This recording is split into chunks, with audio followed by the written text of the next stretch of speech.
একটু আগে আম্মায় হোয়াটসঅ্যাপে একটা ছবি ফরওয়ার্ড করছেন। একটা ফুড়ির লাল শাড়ি পরা, মাথাত বড় গুমটা দিয়াছে আর বনো বুঝাও যার বিয়ার লাগে কইনা দেখা ওর ফুড়িওগুর ছবিটা দেখেও আমার কলিজাত চেক করে উঠলো। তাইলে কিতা ও টাটা পড়া শীত আমার কিছু একটা ওইব।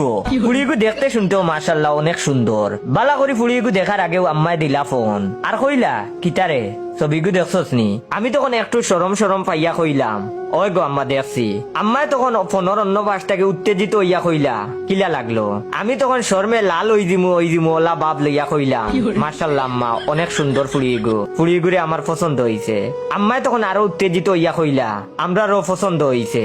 আম্মায় আরো কইলা আজ তোর খালারে লইয়া গিয়ে আমি দেখি আইছি, মানাইবনি? আমি তখন একটু শরম পাইয়া কইলাম তুমি তাই যেটা বালা বুঝো।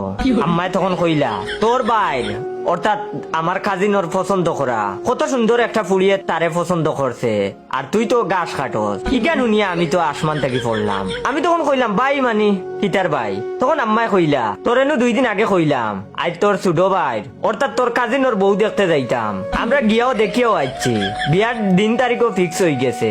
বিয়া কয়দিন পরে তুই খাইস বইয়া বইয়া হুরু বাইর বিয়া। আমার তখন আখটা মনে পড়লো আমার বয়সে হুরু খালার ঘরের বাইয়ে বিয়া করে। আমি তখন উদাস হইয়া আমার অলদিয়া গেঞ্জিও গুফিন দিয়া খালি ভাবে রাস্তা পায়ে আঠা শুরু করলাম। আজ সারাদিন আটমু, সারা রাইত আটমু।